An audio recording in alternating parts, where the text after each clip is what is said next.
absolutely epic locations presented to us over the last few days.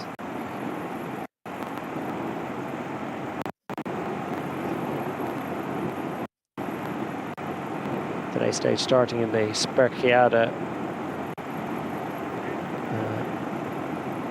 in the prefecture of Iftiatida, and headed down toward ordinary cities of Livadia and Thebes.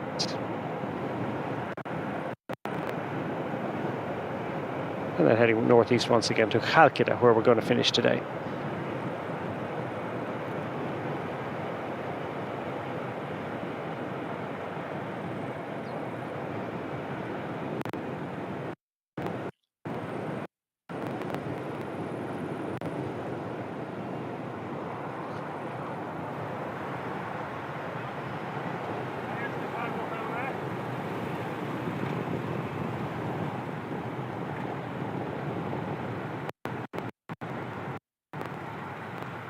Keeping them out as motivated and interested and G'd up and buoyed. It was a long scrap to establish this move and a long day out. And remember, the legs are starting to feel it a bit at this point. Recovery still good for these riders, but 3 days at this point and the longest day of action. Important to keep feeding. So much conversation in the last couple of years. There has been about the amount of sugars and the amount of carbohydrate that these riders are taking in. 110 to 120 milligrams per hour.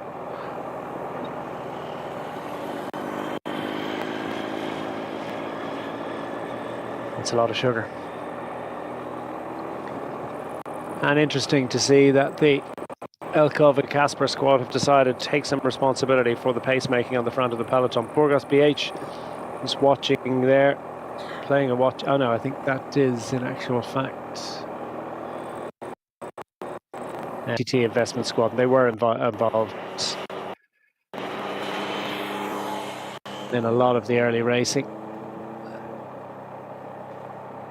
and also, of course, the Araskip Capital Squad. So 3 teams at continental level taking up the pacemaking. Looks like we could have a 4th as well.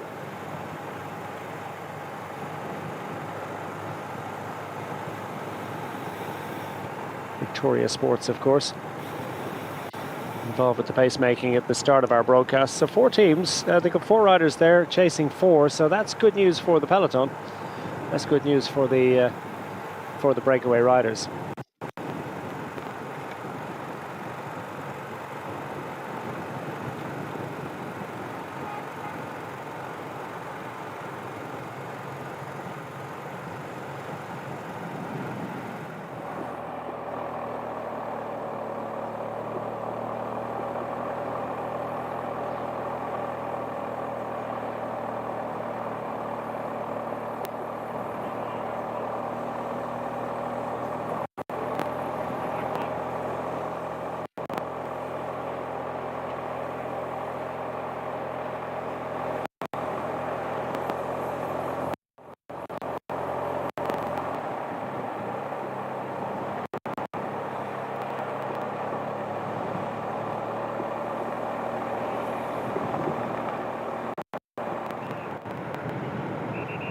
Any conversation at the front and keeping this one on a tight rein. I think the peloton too will be mindful of just what an extraordinary performance it was on day 3. And Felix Ritzinger leading in a group of 3.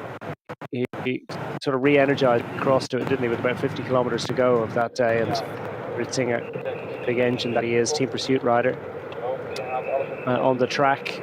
Speaking of riders on the track, Yuri Leitao, Caja rider, who took stunning prologue success, was second in the second half of the day 1 doubleheader, and then finished second, 7th I think he was, wasn't he, on the next sprint opportunity on the following day.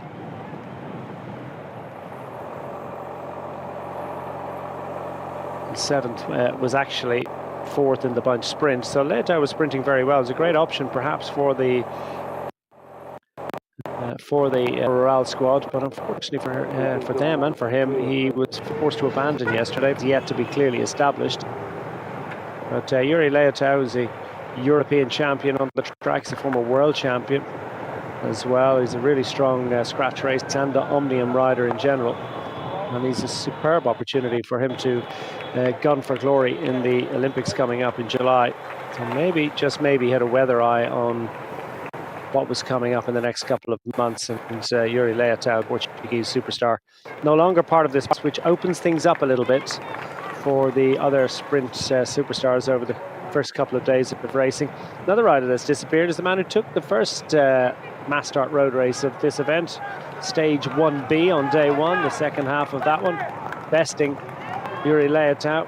And Jakub Mareczko departing the fray a couple of days ago. Again, he's been pretty much total radio silence from his Corotec Vini Fantini squad, but Mareczko stopping on day two. That opened it up for Attilio Viviani to go sprint with them. Great performance too from their Valerio Conti, who sits third overall. A fighting and battling performance on the big mountain yesterday from Conti with the Corotec Vini Fantini squad, scoring some good UCI points for them there, and potentially an even better haul of points when it comes to the final totting up with the completion of general classification tomorrow afternoon.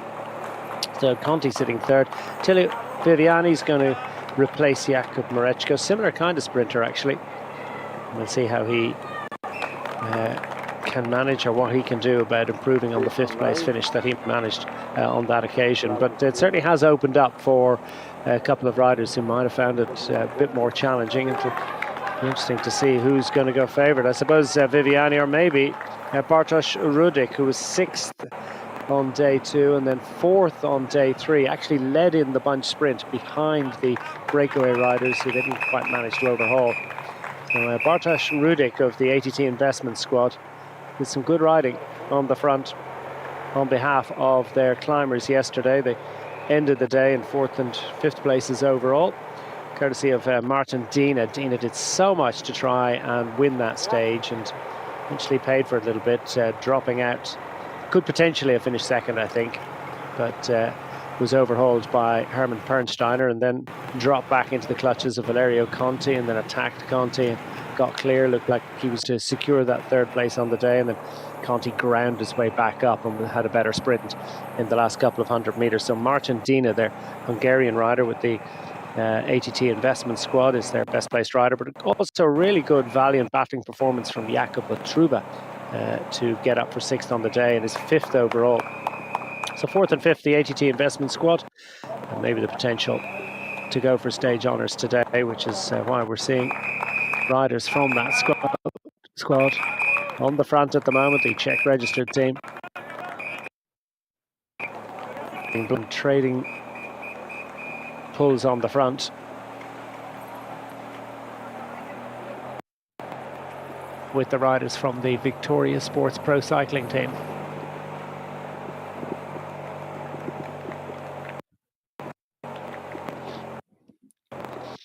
Victoria Sports don't have any standout sprinter here, so it'll be interesting to see whether they're trying to make it just a little bit difficult, toe the brake back and maybe go raiding on that final really challenging climb.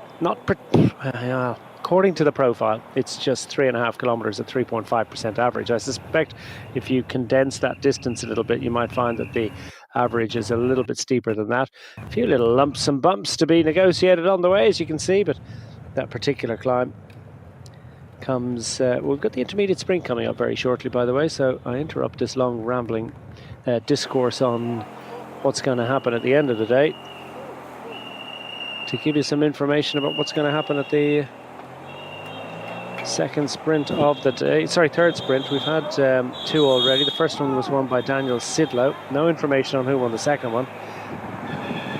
We're going to find out pretty soon as we make our way through Tiva.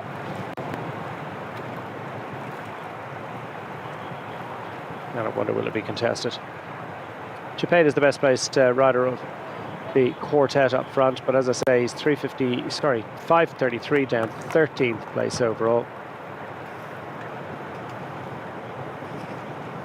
Unlikely to be of any great interest or value.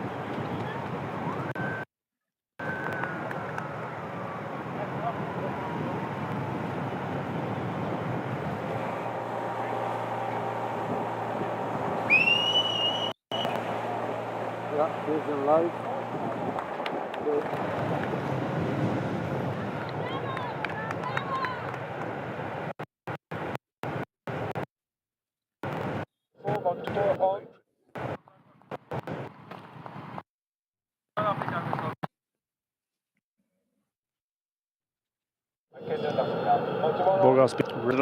on the front. They've got down for the back in the main peloton. Burgos on day 2 through the sprint line, and that one not really contested. Angulo is the man who leads through.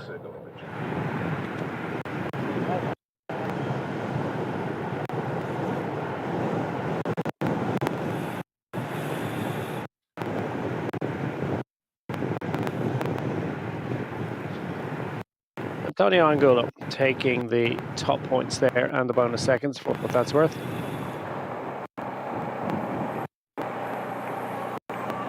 As BH squad have among their best placed rider is Mario Aparicio. And speaking of rearguard action, it was a great performance from him. Battled his way into contention throughout the day and emerged from it 6th overall. Just a smidgen over a minute in arrears. They make their way through the final intermediate point of day, the next appointment and the next sort of subplot to be considered comes, I mentioned, 8.9 kilometers to go. We'll reach the top of the final categorized climb of the day.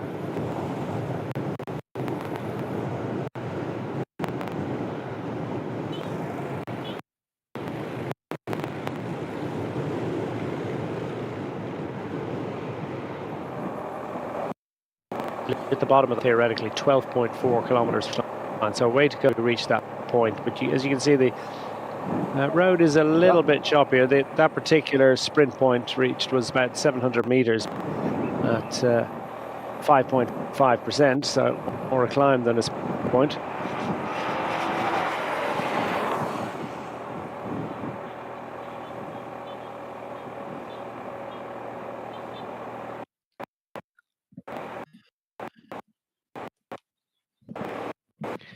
And no panic on this peloton. The question is it going to... Ready to the drum? No, LSM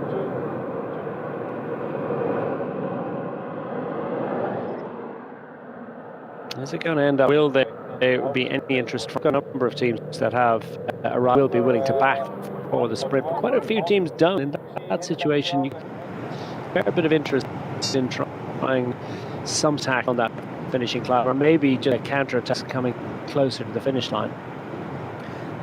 So that's why this an interesting speculative effort from these riders.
Trying to fix it.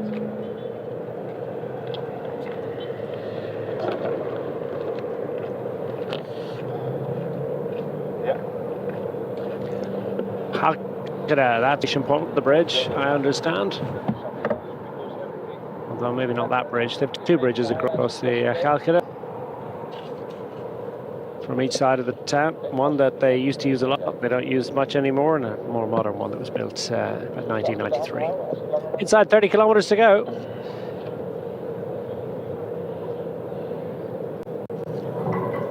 Castle looms large over the town.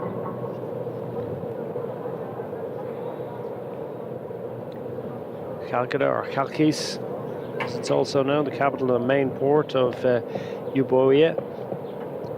About 80 kilometers from Athens here at the finish line. It's built up, as you can see, on both sides of the Euripus Strait. Thank you for the titles, nice.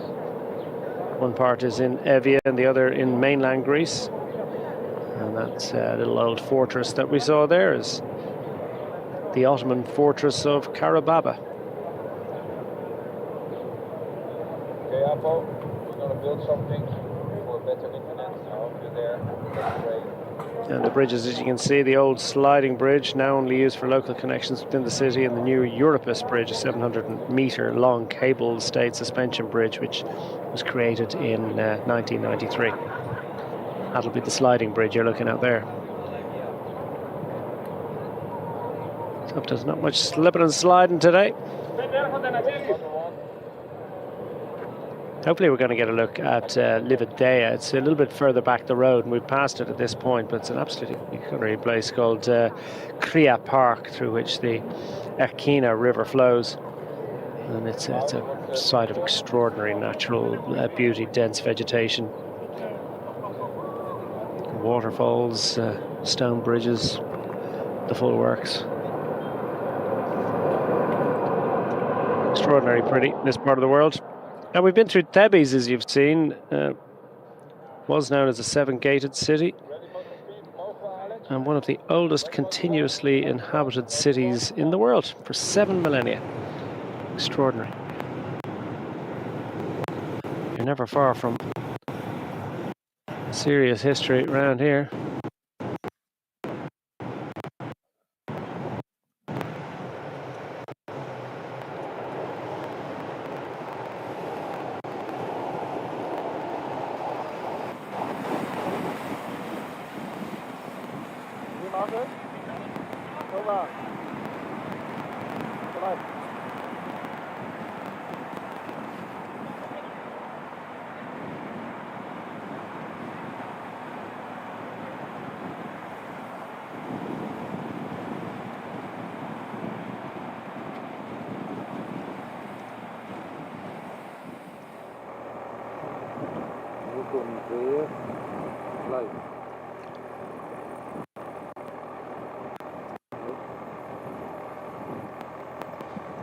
So now, apologies, we've got a little bit of picture breakup here as a result of the vagaries of the ones and the zeros flying through the ether, and all sorts of very complicated technical solutions that are being worked on. We've got one or two little bits of breakup, but I have to say it's been fairly solid all week, so we've had a good run, and fingers crossed we get a clear run through to the finish line. I do know that it's a pretty solid signal that we have at the finish line. We're going to have the crescendo sprint conclusion. Fingers crossed. A few riders down the back, maybe feeling the effects of a long week of racing. We've got teammates up front of the Victoria squad, but down the back is Marcelo Felipe. We saw him earlier in the week. You'll remember he was in the break on day 2. Fighting, committed effort from Marcelo Felipe on that occasion.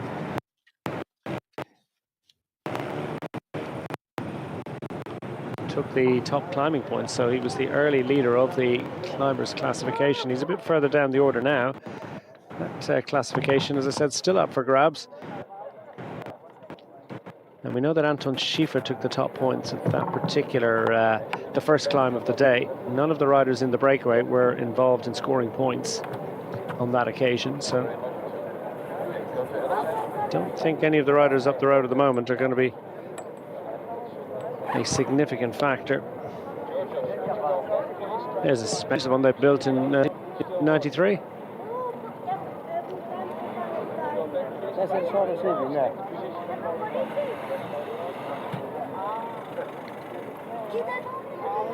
Yeah, climbers classification, as I say, is led by Riccardo Zoidel. He's handing that jersey over today to Filippo Tagliani, who again hasn't scored today. Neither too has Hermann Pernsteiner, who's a further point in arrears in second overall and unlikely to be chasing that one. Weather conditions absolutely perfect today. It's mid-20s, not too hot. Humidity is relatively damp, but there's no sign of rain. That's good news. wind conditions are relatively benign as well. It's a little bit of wind at the finish line, I can tell you. It's definitely lifting the flags, but not in a way that's, I think, going to split the field. Ja, 11.2. Is dat zo als we één motor opgeven, Alex? Dat we meer bandwidth hebben? Ready motor.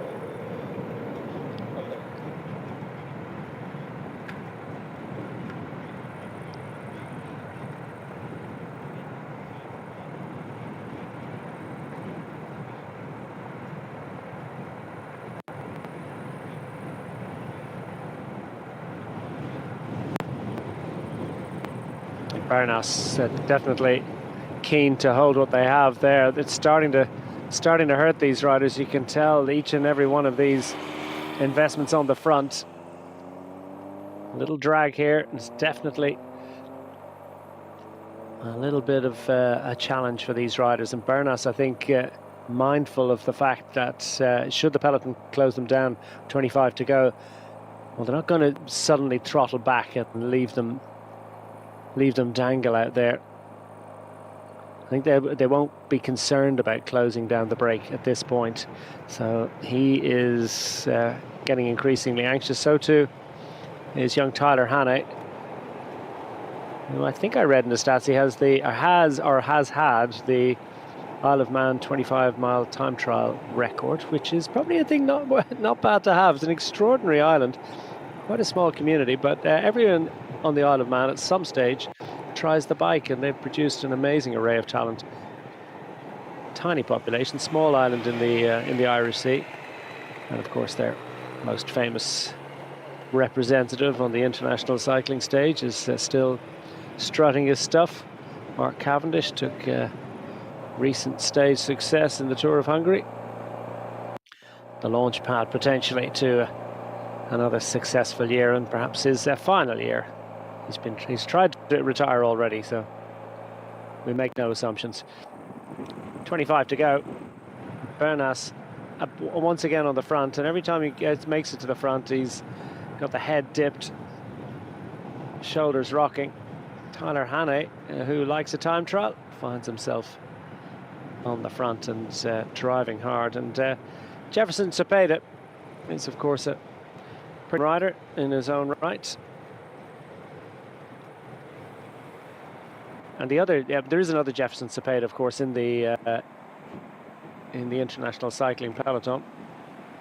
That's the Education Easy Post rider. It's first cousin. They're both Ecuadorian, and they're both from. They share the same last name. This is Jefferson Alvaro Cepeda.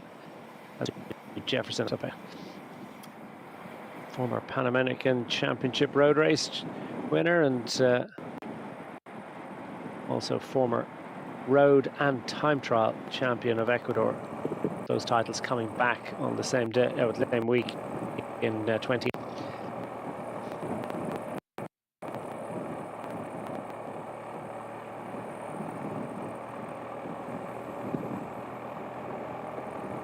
ATT Investments making the investment on the front, laying out the watts, and the gap's down to less than a minute. And that's why, friends, getting a little bit anxious. They want to get to that hill with at least a minute advantage and hope that either they hold what they have over the hill, or at the very least that they get up to the top of it by the time any split in the peloton is on their tail, and then they might just be able to make it into the group that survives to the finish. It's there's a sense of anxiety. You can see the vehicles supporting the breakaway not too far in the distance. If they continue to close this down, they'll be pulled.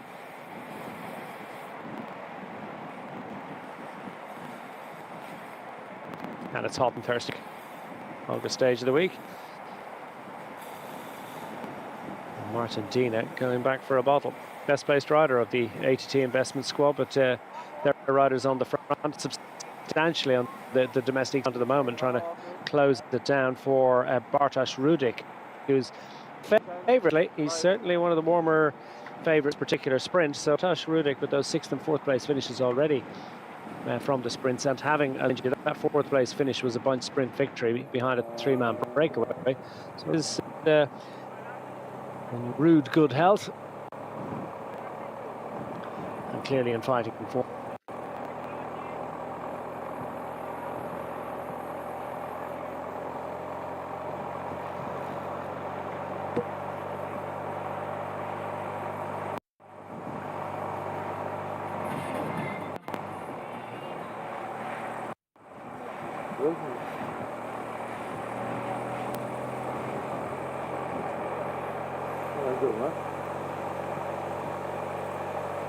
There's Jefferson Cepeda there, and just to the back of the group, riding through. Antonio Angulo, third on the stage of Tropicale Asta Bongo last year, fourth on the stage of Presidential Cycling Tour of Turkey, fifth on the stage of the Arctic Race of Norway. A string of really quality results actually for Angulo last year, without quite coming up with the big one.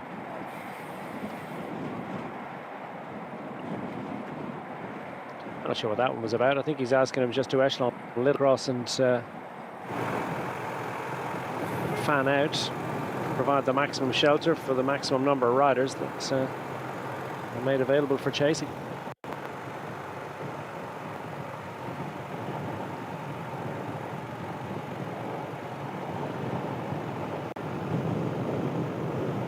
Every time Bernas goes to the front, it's head down, massive effort stuff. As I mentioned, took a victory in the Criterium Assoff 2 Titans of Polish Cycling National Race at the beginning of the month.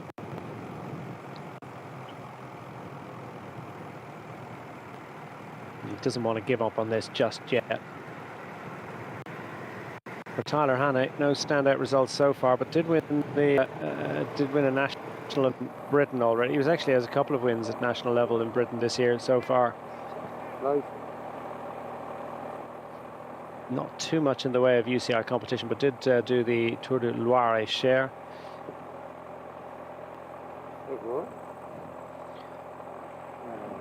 As well as the Grand Prix Carquillon, one or two other one-day races here and there.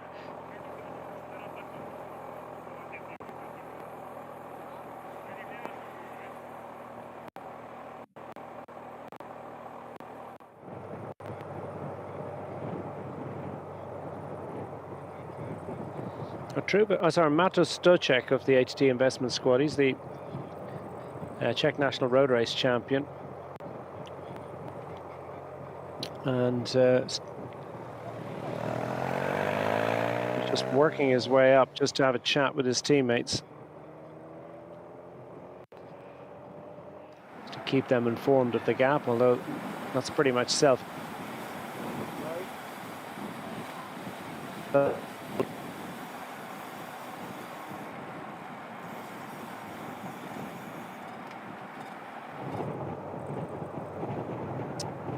Is a national road race champion. You just saw on the white jersey with the blue and red. It's just made up to chat to a couple of us, keep them motivated, keep them focused on the main course of this. The Corotec Vinny Fantini squad starting to make their presence felt close to the front as well. Just under 22 kilometers to go.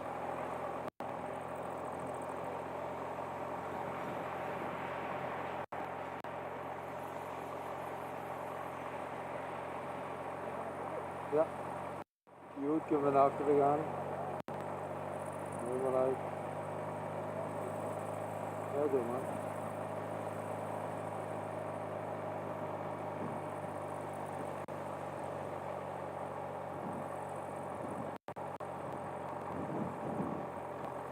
So Corotec Vinny Fantini on the front, and they've decided to redouble their efforts in pursuit of this breakaway, and also with the intention of making it as tough and as demanding into that little 3-kilometer challenge that awaits, smaller of about 7 or 8 kilometers. You've got to think it's curtains really for this breakaway. It's going to take some remarkable change in fortune, or a sudden change in the collective mindset. But for there is a collective mindset. Everybody's got competing interests and their own agenda. It all seems to coalesce or gel into collective thinking about how the speed of the group is dictated. At any rate, the Corotech Vini Fantini squad, I'll remind you, of Attilio Viviani to race for today. And also, of course, to keep Valerio Conti watered and well protected from the wind and ensure that he's close to the front of the peloton without being on the front, using and expending unnecessary energy. Although I think Valerio Conti, given his strong general classification situation, 1 minute 33 seconds off the race lead, but in your third place. Well, I say very secure. He's got about 12 seconds on Martin Dina. You don't think 12 seconds sounds like a lot. It's very easy to lose, but it's not that easy to gain, you know, in a one-on-one racing situation. But should there be any sort of a mishap in the bunch, well, I think Valenti and the others will have to be ever vigilant. As a result, you may actually see Valerio Conti riding in the wind a little bit. He won't be too concerned about a little bit of energy expenditure, but he'll just want to make sure that he stays on the right end of any split, and he may actually be of some value to the Corotech Vini Fantini sprinter Attilio Viviani in trying to set things up. The 3 kilometre to go point is very, very critical for those GC riders. I saw someone on Twitter actually talking the other day about it was Andy McGrath, the journalist, wasn't he? He was talking about why don't they extend or the 3 kilometres depending on the terrain. If there's a series of roundabouts with 3.5 or 4 kilometres to go, that maybe just kind of as a natural order of things extend that. It just makes it slightly less frenetic and anxious in that main peloton at that particular moment, from 4 to 3 kilometres, when everybody waiting to get up front and just take this out of the bunch ever so slightly. I thought it was an interesting observation. I suppose where does it end is probably the obvious response to that. Before they'd probably have a buffer zone or a sort of a 10 kilometre to go rule or a 20 kilometre to go. And then you'd have an entire day neutralised. That's taken to its logical conclusion, and it's illogical extreme.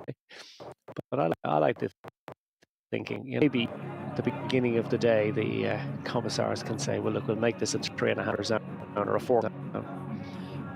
At any rate, no such issues today. It's going to be a 3K to go point for the GC riders.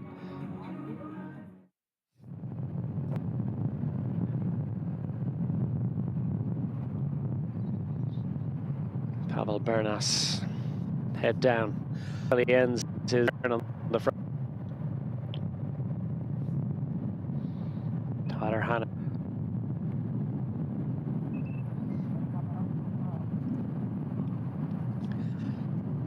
Wonder does he know the 39 steps?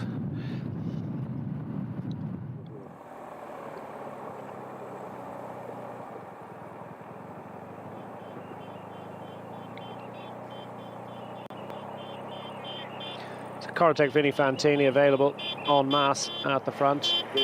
Conti sitting third in line. Viviani should be towards the back of their lineup. Ordinarily wears a white helmet, although not in evidence at the moment, but he'll be making his way up there.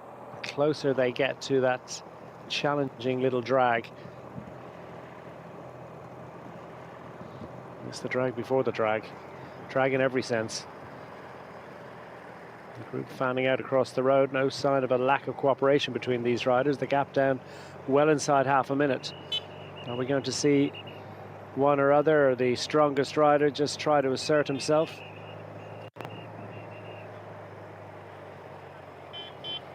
I feel the strongest climber here is going to start to set a tempo that could be challenging for one or two. They're all looking around themselves, and they really can't afford to do that for too long.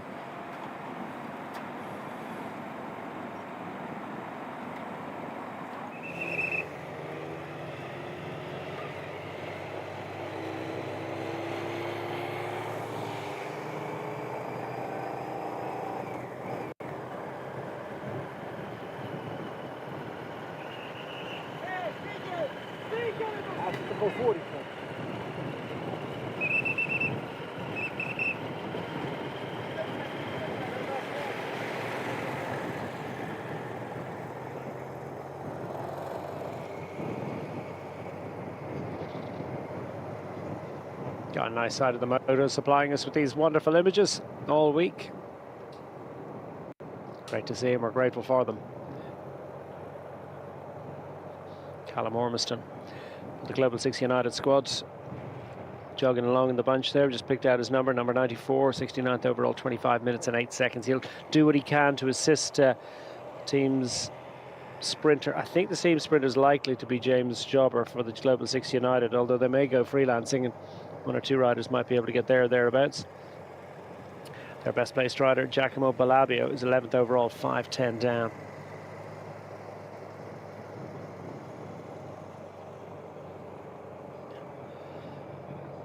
$16 a bit kilometres at 10 miles remaining of this penultimate stage of the International Tour of Hellas for 2024. Race which began its life under another name back in 1968. It has had a sort of an on-off relationship with the UCI calendar since then, but returned a couple of years ago with a really entertaining parcours. The organisers are going out of their way to look for different roads, different stages each year, different sites and different wonderful towns and cities dotted around this extraordinary nation to present to the world.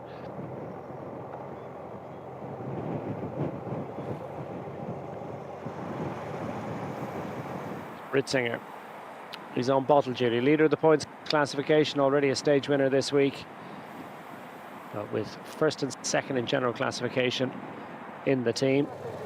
And he's not used to those pockets. Of course, he's wearing a classification jersey, so where the pockets are is going to feel a little bit different.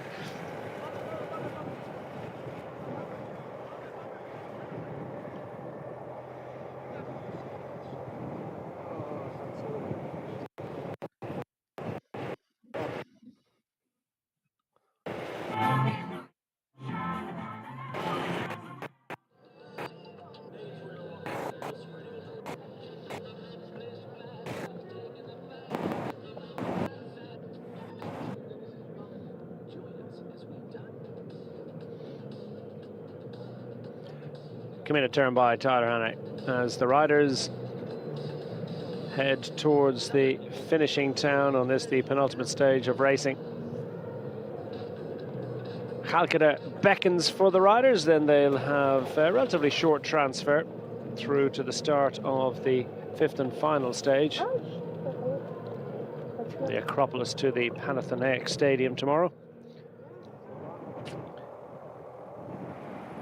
132.54 kilometres makes it the second shortest road race stage of the week.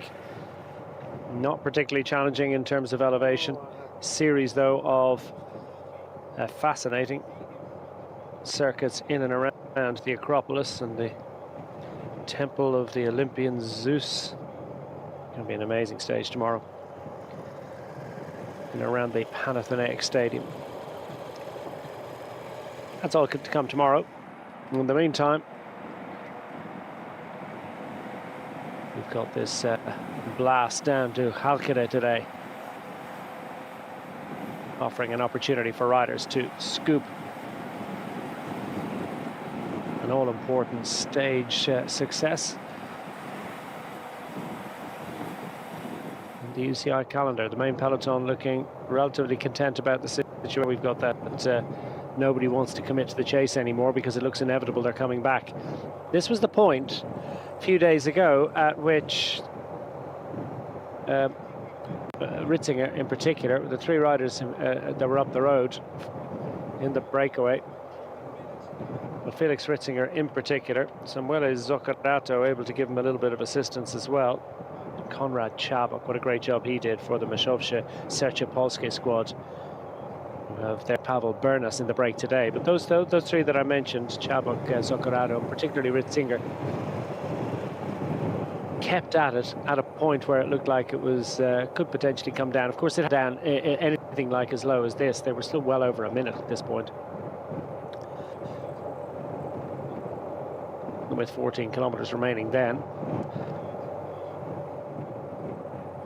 But the presence of this little hill to come, which mightn't suit all of the sprinters, could present an opportunity for the breakaway, depending on how strong they feel.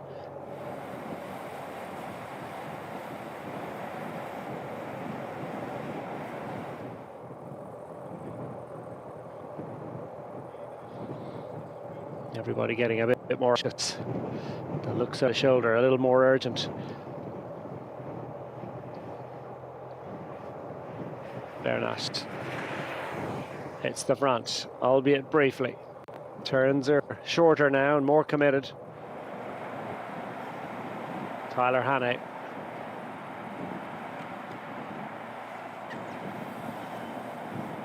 Next to ride the time trials, 16th in the Commonwealth Games men's elite individual time trial in the colours of the Isle of Man. Just a couple of years ago, 17th at National Championship at under 23 level a couple of years ago as well. Not stunning results, but he likes that particular discipline of cycling. It was a good asset to have riders who like the time trial in the early break. Not the earliest of early breaks, of course. It took quite a while for it to establish the first hour or two of racing. Quite the bun fight as the riders rode over the early climbs of the day, and the bunch disintegrating, separating into several different groups. So we're not too far now, I think, from the start of this climb.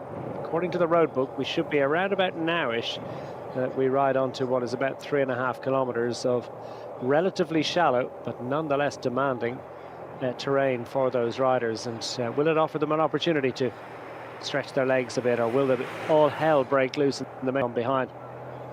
As I mentioned before, an awful lot of teams are going to be quite excited about the fact that both Tao and Jakub Mareczko have departed the race. So it may well, they may have a sense that they can really get a big result in a group finish. Others will be thinking, you know what, we haven't got much for the sprint, but this final climb of the day is deliciously close, and that's it for Hannay. He's cracked and is out of the break, so chapeau, congratulations to the young Manxman in the colours of the St Piran squad, the Cornish national team almost, you might call it. Very much an English registered squad, of course, but they like to trumpet the local heritage of the Cornwall county down on the south coast of England. And Ritzinger doesn't much like the climbs ordinarily. Just how demanding is this going to be? Cepeda, much I think was expected indeed of him yesterday. It wasn't quite the day that he would have liked. He emerged from it 13th overall. And he's moving very smoothly with great fluidity. Looks to be comfortably uncomfortable. Wouldn't necessarily say the same for Pavel Bernas, who's just starting to lose the wheel. He's losing touch here. Pavel Bernas's time at the front, and a little look over his shoulder tells him, the legs just won't respond. Muscles just won't do what he wants them to do anymore. They fill with lactic.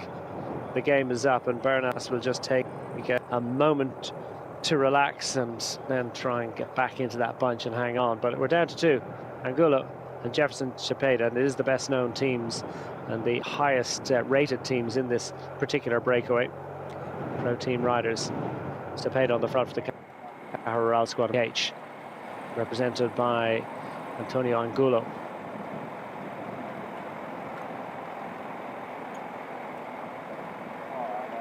With the advantage now just a handful of seconds, and the pace on the front of that peloton is such that riders from the Cypriot and Greek national squads are starting to become detached. The size of that dropped group is going to tell us an awful lot about whether it's going to be a big group sprint or whether we're going to have some sort of a fracture between now and the top of the climb. I'll tell you, according to the road book, 8.9 kilometers to go is where we hit the top of the climb. So that would suggest we've got almost 2 kilometers of this just yet. Cepeda looking good. Angulo looking anxiously.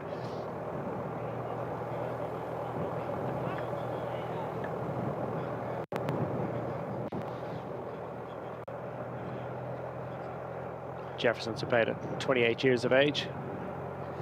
been with Caja Rural since he moved across from Ecuador in 2019. He was stagiaired with them. Well, actually, I think he signed forms in August, quite late in the season, and then has been a one-team man and is contracted through to the conclusion of next year. So very well and highly regarded rider with the Caja Rural team. Meanwhile, the elder of the two riders here is the 32-year-old Spaniard. Both these riders riding for Spanish teams, of course. And Antonio Angulo, second in line here, and enough to do legwork here. He looks absolutely. The problem is that main bunch is looming.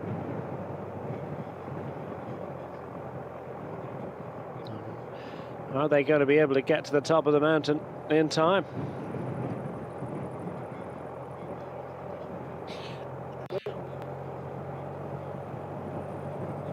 Neither of these riders scored so far in the King of the Mountains competition, so that's not of any interest to them.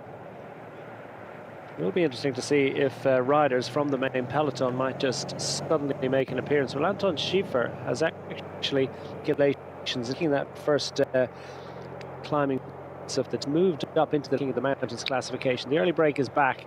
The attacks are on. The Mini Monzon squad go to the front. They've got considerable skin in the game here. Tagliani wants to score points. He's wearing that blue jersey, and he'd like to see if he can maybe hang on to it to see is he there about. Schiefer, I think, might have latched. It's going to be difficult for Tagliani to score here. So this looks like his teammate just trying to score the points to reduce the amount that Schiefer can take. Schiefer goes to the front for the Gate squad, or is he further back in the pocket? At any rate, the bike team have a man for this particular competition, having taken the first climb of the day. Anton Schiefer getting the 5 points and moving up into the lead of the climbing competition by getting to the podium, unless something changes in the next few minutes. More or less.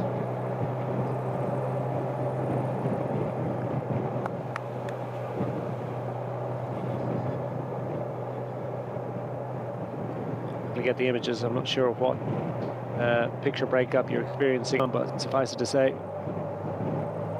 we get any. I do think that the global squad just might have stolen a march here.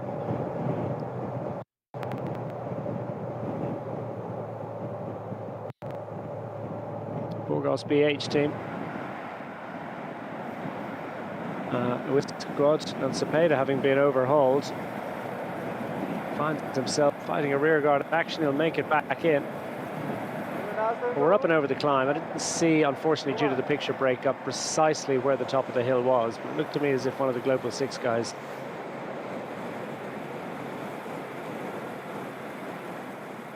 confirmation.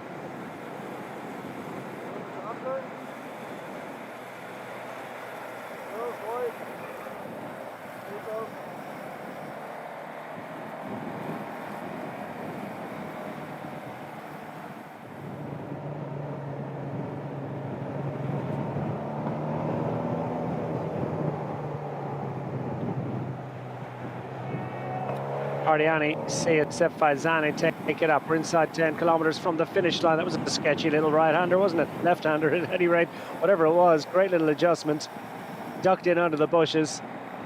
Got a really neat apex on the Armco. That was something committed sitting there from the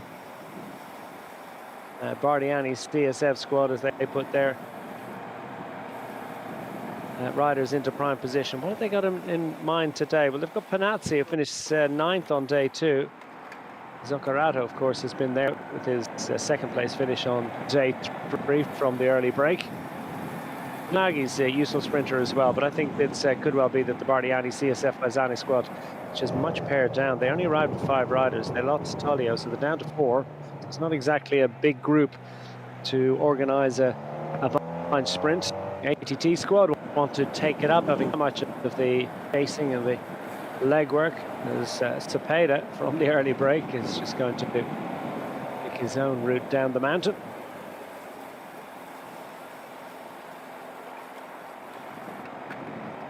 Caja Rural man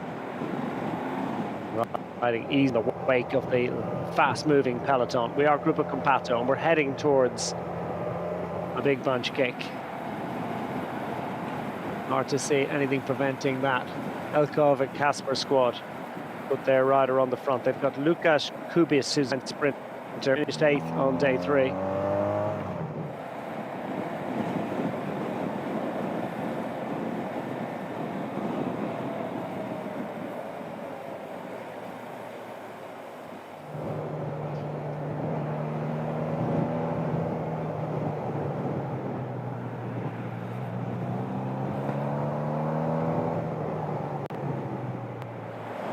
Down to the final 6 kilometers. And everyone's flapping around a bit, give you a sense of just how demanding this one is.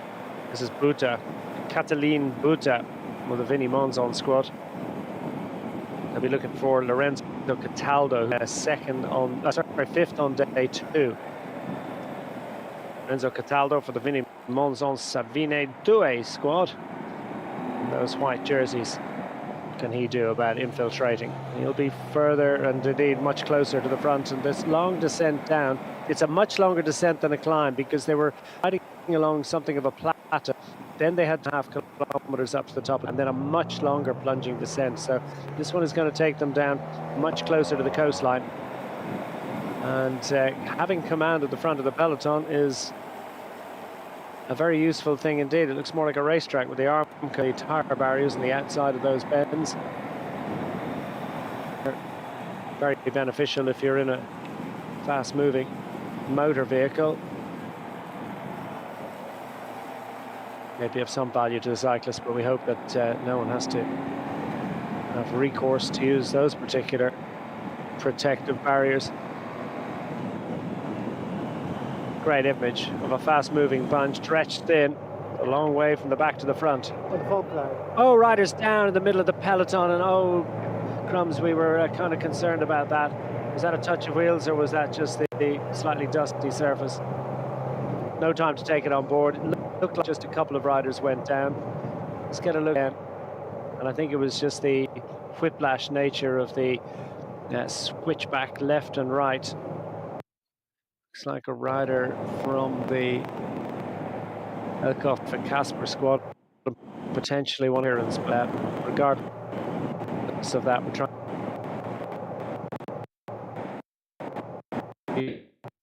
This is Buglos who's hit the front. Indeed, it is the Greek national road race champion. Well, I feel confident that he's going to be thereabouts in the hunt for stage honours, and maybe just one close to the front. Meanwhile, for the Feldmar squad, nipping their men in fine Vettel.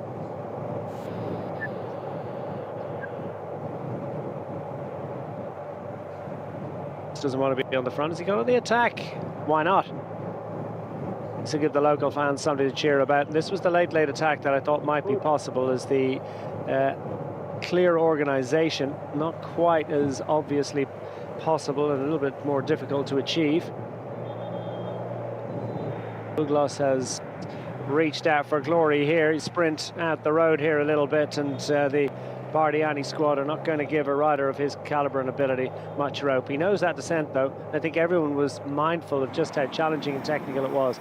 Inside 3 kilometres to go, and these riders fighting to into contention. David Giamane among them. Almost down at sea level, as VF Group Bardiani, CSF Faisane take control at the front. Masovci Sergio squad represented up front for most of the afternoon by Pavel Berna of Tobias Pavlak, finisher for them. Valkenburg squad in green starting to assemble close to the front. And we've got the Grenada national champion, Red Walters, 11th on day 2. And he, I think, is going to be their preferred option, so he's got to slot in and not go, and suddenly you've got that little phone. Can't be much time for this kind of shenanigans. 1.63 kilometers from the end. Many teams shorn of many of their leading lights. So who's going to take it up? And the Bike Aid squad want to take command of this one. They put a rider on the rider off the front. Well, that's one way to organise. They don't have an obvious sprinter, so the Breakaway squad going on the attack here, and that makes a lot of sense. And no one is ready, willing, and able to take command. And this, I think, is part of the issue because we've lost Lea Taus. The Caharal squad less interested for the sprint here, and as a result of that, no obvious team willing to take it up, and a potential opportunity for that Breakaway rider. Can they survive?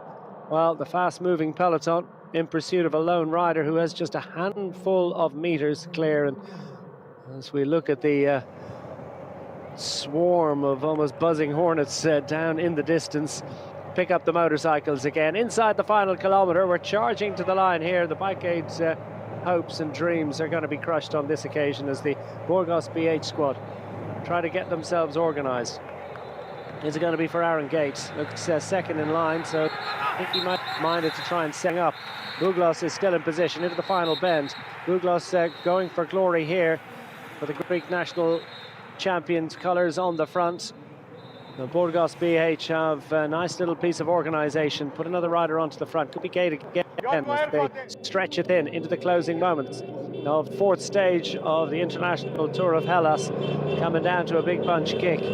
Riders jockey for position. The ATT investment squad are in position and ready to take it up for Bartosz Rudek, the man who started the day as the warmest of favourites, and Mario Viviani will watch with interest to see where he's coming with the run. Bardiani CSF involved in the fight to the line, but it's going to be a blanket finish. Who's going to get that? We just find out who's won that one. It was really, really tight, wasn't it? Absolutely fantastic, frenetic stuff. And at the end, I'll tell you. See this?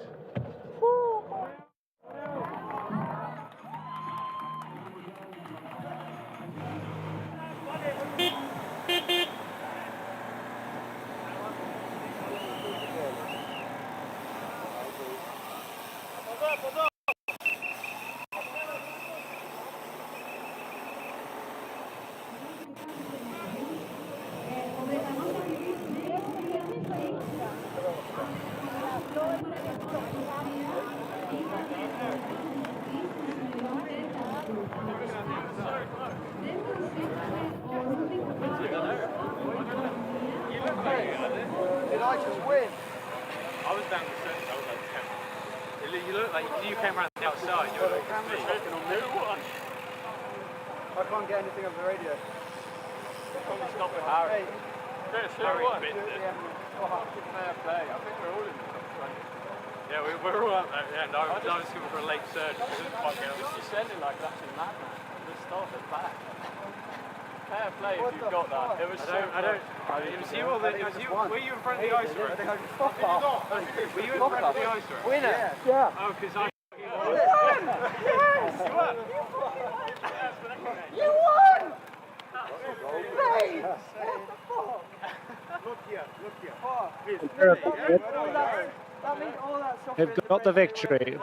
Apologies, we just lost pictures there, so come back on and discover that it is glorious.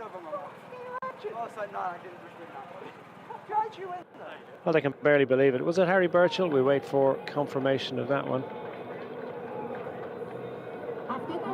No doubt about it. It is the St. Piran squad that have got it. Nice shots. Emo, you can go in even wider. Beautiful job. Ready for motor 3?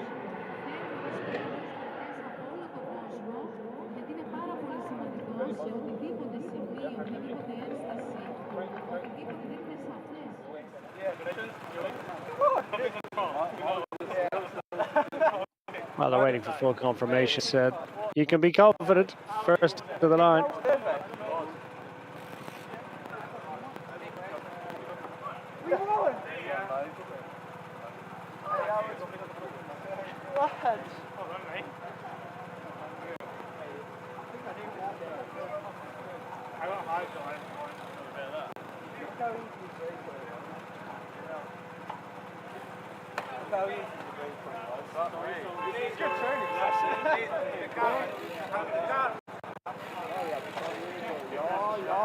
And we're just hearing from his indeed wonderful performance from James Hicks, as he almost shocked to discover he's taken a stunning success at UCI international level. The St Piran squad is a club team that has stepped up to UCI continental level in the last couple of years and has big ambitions, great level of organisation and great level of commitment, and has discovered some great talent. It was a slightly chaotic sprint as well. No team able to take command of that one. Look at the shape as well of the riders coming with a charge. Beautifully timed, wonderful strength.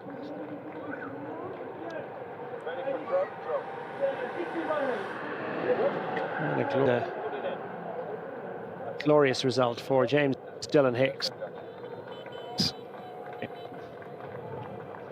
There you have it. James Hicks holds off Bartosz Rudik, but Kolnagi, Petsky, Tobias Back, and the rest to take.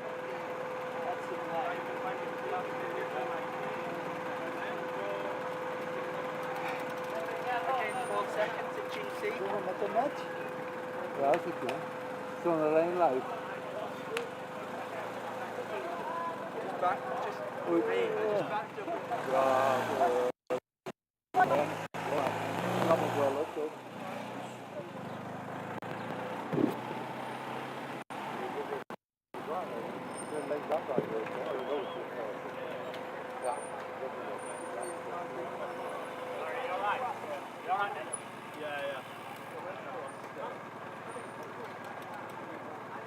Glorious success.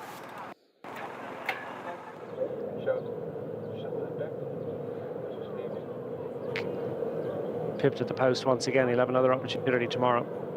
We already saw. Right at the ATT investments. Got art for Belgium and the Tartaletto Isarek squad, who've scored victories in the last couple of years, getting up for third. Kolnagi it was this time for the Bardiani squad in fourth position. Kopetsky, team in Novo Nordisk, another strong UCI result for him. Pavlak as well.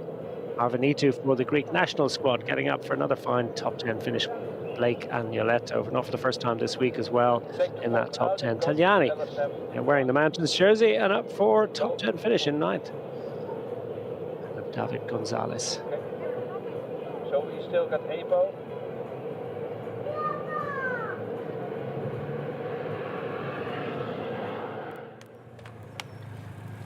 Well, you can barely believe it. I mean, absolutely amazing experience for Dylan Hicks. In his career, this is going to be a significant moment, and he's coming to terms with it. Former rider with the development squad here across to St Piran.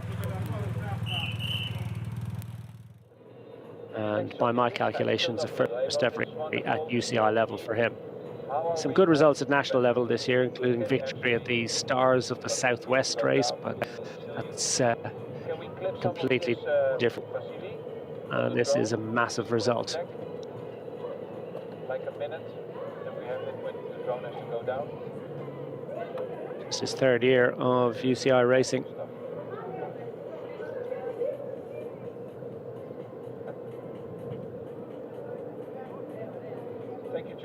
You did a great job. Yeah, but it's his first top 10 in a UCI race.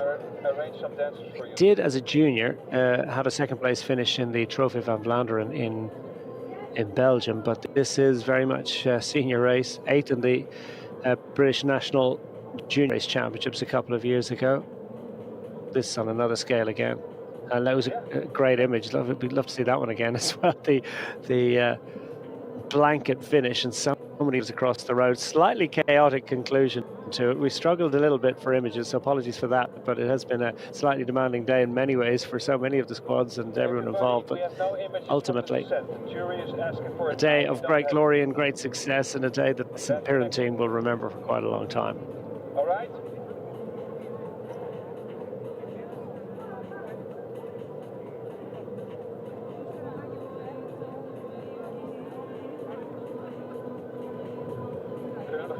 So James Hicks is making his way to the podium. Hopefully we'll be able to catch up with him for a flash interview very soon.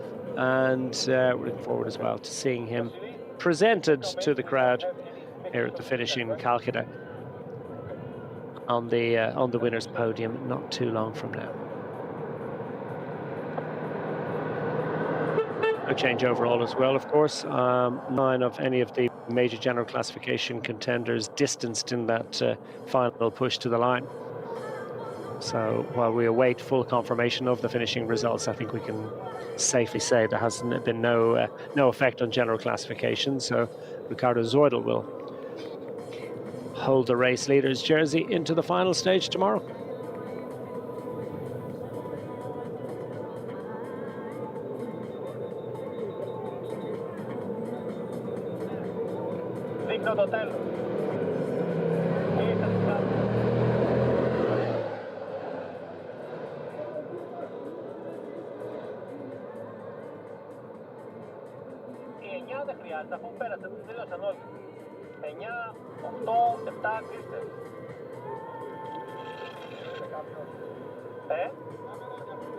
Νομίζω ότι πέρασε σκούπα, δεν έχει άλλο.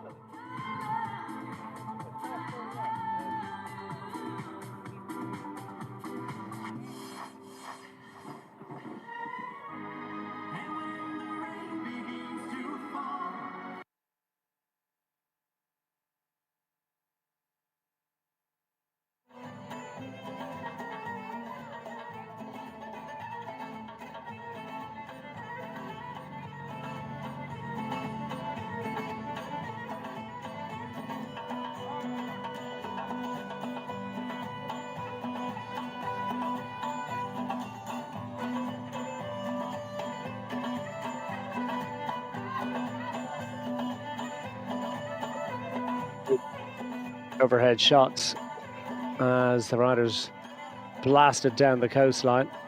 And let's see if we can pick out just where our winner is coming from.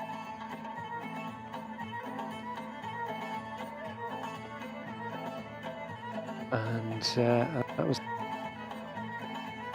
We need to look at it again a few more times. It was all about timing. Wonderful pace and strength. And watch in the centre of your shot, white helmet, black jersey. Dylan Hicks, first ever victory at UCI level. First time in the top 10 of a UCI international race, and he can hardly believe it. He can hardly take it in. It's absolutely wonderful to see.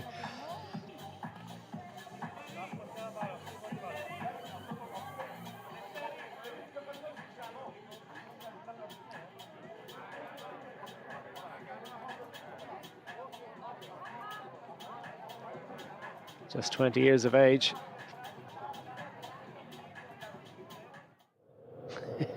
And not willing to commit to it in case it turns out not to be true, but it very much is true. As I say, we'll see him on the podium very shortly. Confirmation, no change overall. Ricardo Zoidl hangs on to the overall race lead by 46 seconds. Valerio Conti secure in that podium finish, heading towards the final day of action. Dino Truba at Aprizio. Pridal is your leading young rider in 7th place overall. Marshal Luca Barrick. Change in the King of the Mountains classification, though. Wait for full confirmation of it, but I do believe that Anton Schiefer is heading to the podium to collect a jersey on behalf of the Bike Aid squad.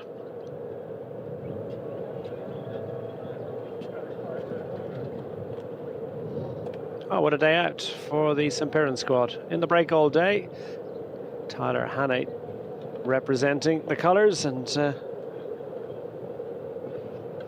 then in a mad, crazy dash to the line, Dylan Hicks had the strength, the timing, the courage, the belief.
αν γίνεται, αν είναι δυνατόν να πάει.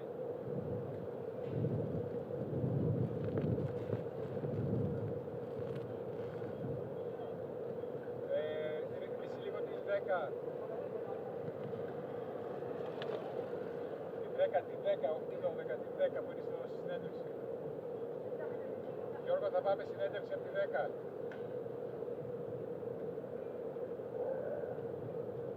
Γιώργο, άκουσες έτσι.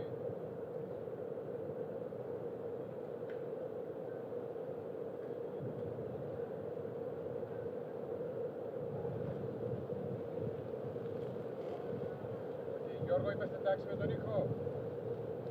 Τη 10, στη συνέντευξη. Είμαστε εντάξει. Είμαστε έτοιμοι για τη συνέντευξη. Σε 5, 4, 3, 2, 1, πάμε. Anton, congratulations. After the yesterday's Queen stage, which was an exhausting one, the jersey of King of Mountains changed in this stage, which was definitely, relatively, was an easy one. Yeah, I wouldn't say easy because it was really long with almost 200 kilometers, and we rode the first climb really hard. So it wasn't easy in the beginning, but afterwards it was quite controlled. And then, of course, a hard final. But all in all, it was another hard day. After the exhausting stage yesterday, did you feel affected? I mean, lack of energy, maybe exhausting, fatigue? Yeah, yesterday, of course, in the last climb, I blew up quite strong and I felt really fatigued there. But then I had a good recovery, and today I felt normal again, and I'm already used a bit to the stage racing, so for me I think it was quite okay today. Thank you very much. Thank you. Congratulations.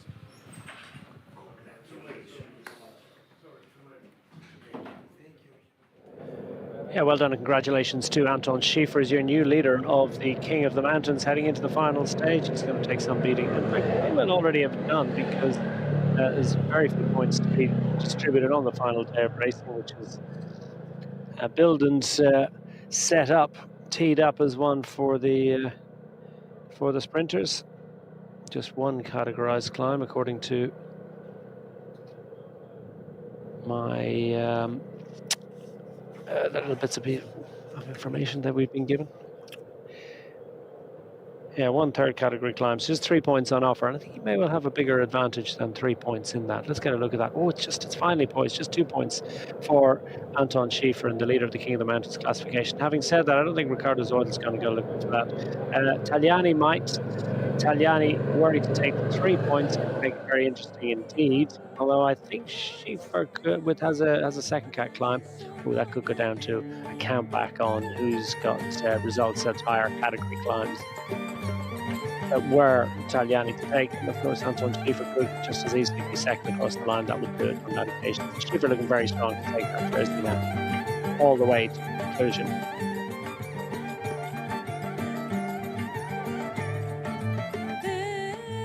So we've got a little bit of entertainment at the podium.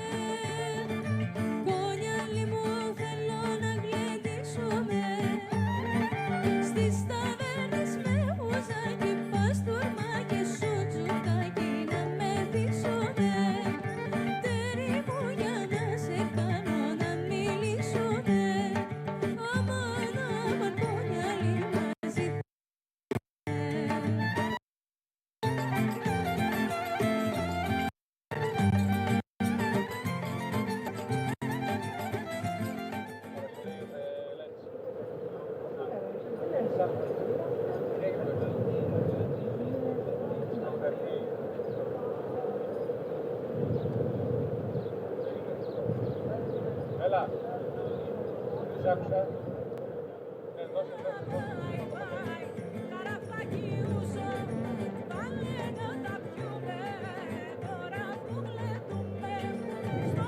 Young rider jersey still on the shoulders of Thomas Priedel, Otto van Zanden, Ronan Connor. And James Hicks sitting 6th in that particular classification. Of course, he's got a stage victory to celebrate. And we saw it looks as if there's a change at the head of the points classification with Bartosz Rudik moving up into the lead on 36 points. I didn't see Felix Ritzinger in that particular list, but I don't think he scored today at any rate. I'm assuming he finished. As we remind ourselves of the hot finale, as Anton Schiefer described it. It certainly was a hot finale, wasn't it?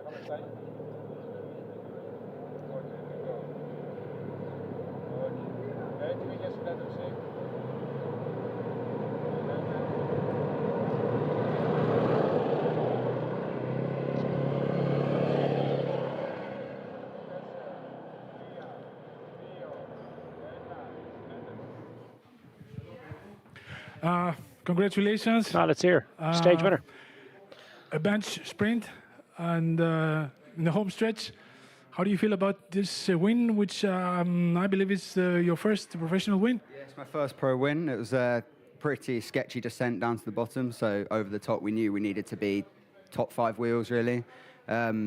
Just sent it down the descent, got to the finish, held top 10 and managed to open up. How do you see the route today, comparing yesterday's exhausting Queen's stage? Yeah, the route was very different. It was majority flat, but when we went up that first climb, I thought it was going to be a similar day to yesterday, but it all came back together and it was pretty chill until the final kick. What do you think for the next? This was the longest stage, the penultimate stage. We finished tomorrow in Athens. What do you think about the final stage? I think tomorrow could be interesting. It's quite, a lot of circuits and quite kicky, so I think it could suit a lot of people. But I think it's going to be all about positioning and strongest rider will win. And your whole impression of the organization and International Tour of Hellas for your first participation, how do you find it? I think it's been really fun. There's been a lot of different terrains. Well, very matter of fact, in near 20, he seems absolutely delighted with it, but seems as if something that should just come to you as a matter of course doesn't come to everyone. So proud moment for him. You could hardly believe it, and now he's come to terms with it. And it sounds as if they're ready to kick off with the podium presentation and the speeches, which will precede the presentation of prizes and jerseys. Όλους τους ανθρώπους της διοργάνωσης, χωρίς όλη την ομάδα αυτή δεν θα μπορούσε να γίνει πραγματικότητα μιας τέτοιας κλίμακας διοργάνωση. Πάμε λοιπόν στο Σύλλογο Ελληνικής Πολιτιστικής Παράδοσης Χαλκίδας στα Λονάκι.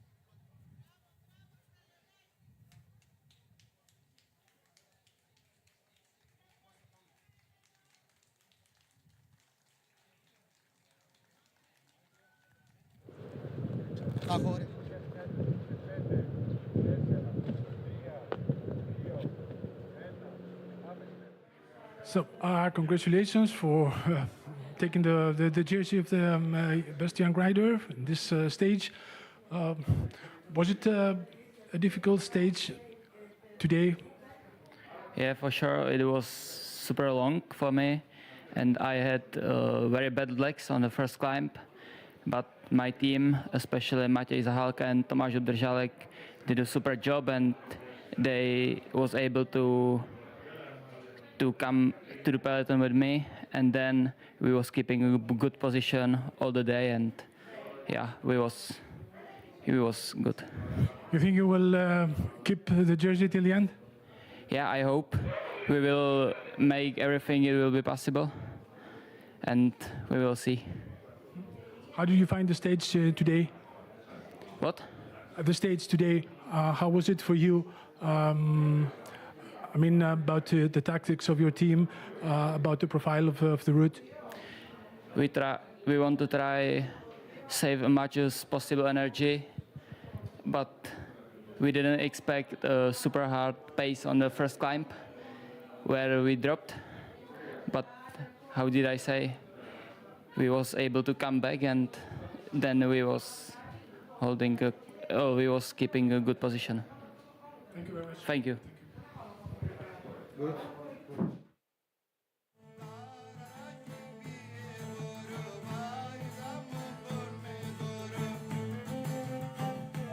about just how demanding that first couple of hours of racing were. That early climbing and no real control on the bunch, so the pace absolutely massive and split to bits for quite a while.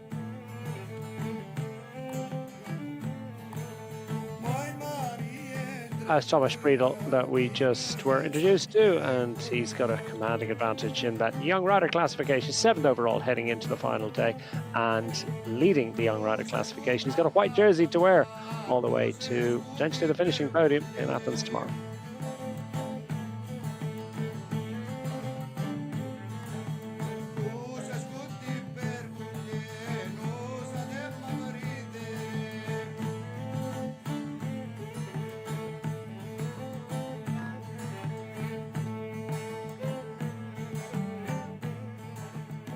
Second is in this stage, the penultimate stage of the Tour of Hellas, but you gained the jersey of the points.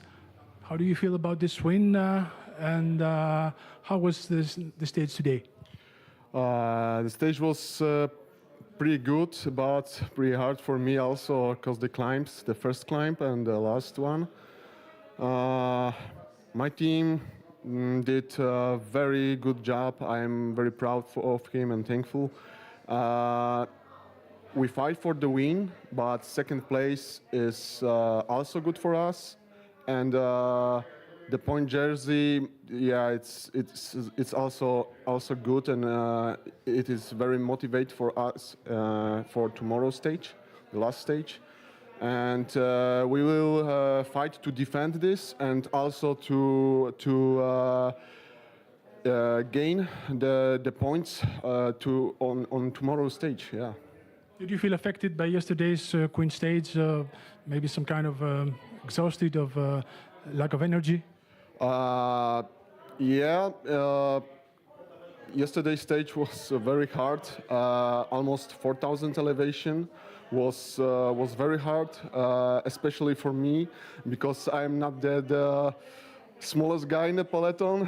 Then every climb was hurting, but I make it, and also I'm trying to help and be with my team, with boys, until I have energy. Then I just like 60 to go. I'm just go for my own to save the energy for today's stage.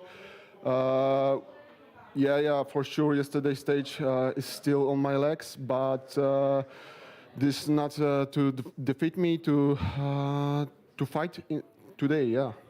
And what's your impression about the tour generally, one day before it's finished? Yeah, it's really good. The beautiful landscapes of Greece, I very like this. Also, the roads are good. The whole organization here is pretty good, and yeah, it's nice to be here. Yeah, for sure. Thank you very much. Thank you. Thank you.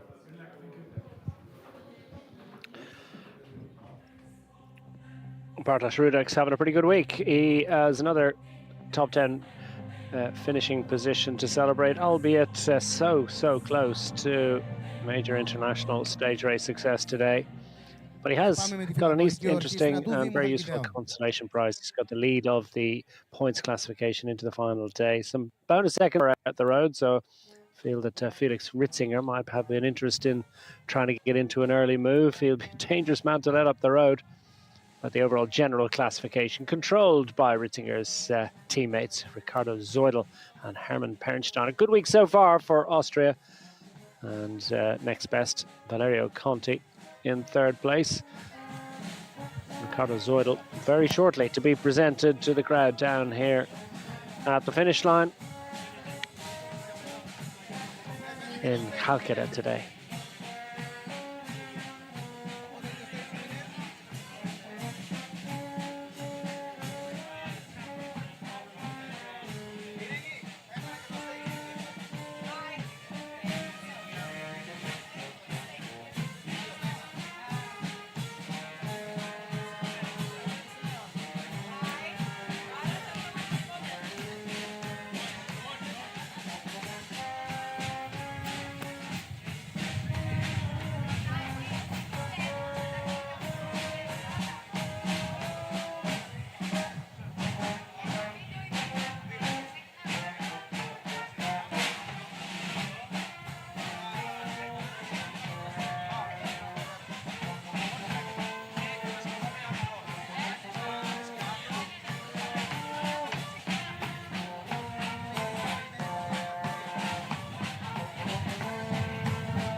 Μπράβο, ένα χειροκρότημα στη Φιλαρμονική Ορχήστρα του Δήμου Χαλκιδέα. Τους ευχαριστούμε πάρα πολύ και είμαστε σχεδόν έτοιμοι να ξεκινήσουμε.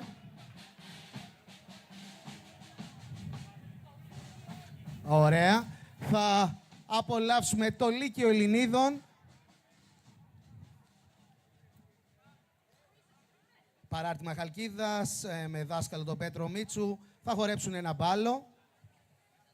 Ο ΔΕΗ, Διεθνής Ποδηλατικός Γύρος Ελλάδας, την 4η αγωνιστική του μέρα, σήμερα στη Χαλκίδα. Μεγάλη υπόθεση το ποδήλατο. Αυτή η ιδέα της βιώσιμης κινητικότητας με τον ονομαστικό χορηγό ΔΕΗ να εμπνέει για όλη αυτή την κίνηση, το ποδήλατο με το συμβολισμό που έχει. Ό,τι κινείται προχωράει, είναι πολύ σημαντικό. Θα το βάλουμε στην καθημερινότητά μας, μπορεί να αλλάξει τις ζωές όλων.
Το Λύκειο Ελληνίδων λοιπόν, αυτό απολαύσαμε τώρα, παράρτημα Χαλκίδας.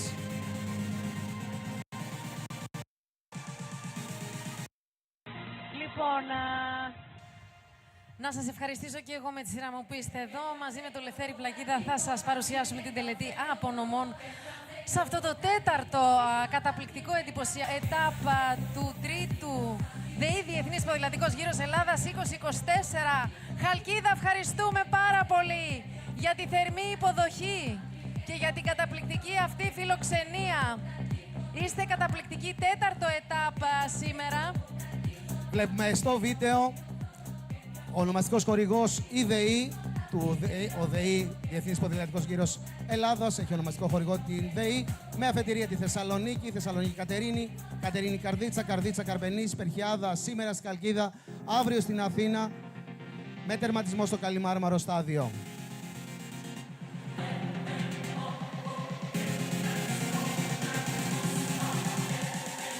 ...120 αθλητές, 757 χιλιόμετρα, 5 αγωνιστικές μέρες, 22 δήμοι, 4 περιφέρειες.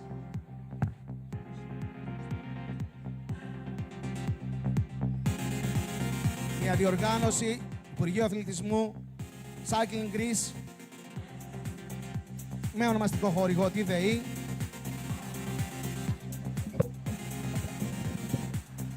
Τρίτη διοργάνωση, τρίτη συνεχόμενη χρονιά από την αναβίωση του ΔΕΗ Διεθνή Ποδηλατικού Γύρου Ελλάδας. Αγωνιστική ποδηλασία, 18 επαγγελματικές ομάδες, 2 εθνικές, η Εθνική Ομάδα της Κύπρου, η Εθνική Ομάδα της Ελλάδας.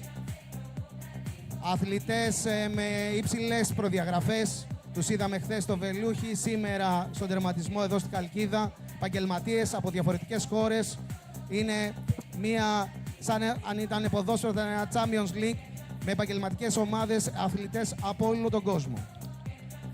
Ανάμεσά τους και Έλληνες αθλητές που διακρίνονται και σε επαγγελματικές ομάδες στο εξωτερικό, εκτός από την ελληνική εθνική ομάδα. So Ricardo Zoidl very shortly to be presented with his general classification leaders jersey, that beautiful blue jersey. Του Δήμου, την περιφέρεια Στερεάς Ελλάδας, η οποία για ακόμα μια διοργάνωση είναι κοντά. Ο Φάνης Πανός, ο Περιφερειάρχης Στερεάς Ελλάδας, έχει δώσει την έμπνευση, την ενέργειά του για να μπορεί να γίνει πραγματικότητα όλη αυτή η διοργάνωση. Δεν είναι τυχαίο πόσο σημαντικό κομμάτι παίζει η τοπική αυτοδιοίκηση. Αυτός είναι και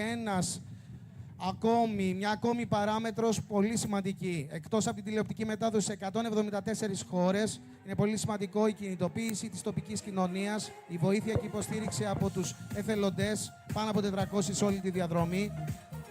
Αλλά και πάρα πολύ σημαντικό είναι οι άνθρωποι στην τοπική αυτοδιοίκηση να αντιληφθούν πόσο τεράστια προβολή είναι για τον τόπο τους.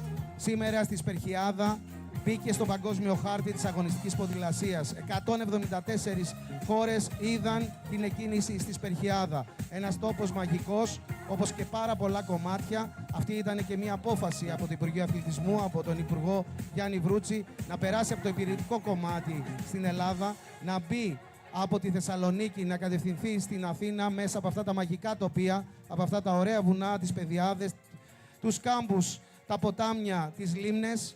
Ήταν εξαιρετικά τα πλάνα και με αυτόν τον τρόπο η Cycling Greece δίνει για ακόμα μια χρονιά, τη τρίτη χρονιά, το δικό της στίγμα για το πόσο καλά μπορεί να διοργανωθεί μια τέτοιας παγκόσμιας εμβέλειας διοργάνωση.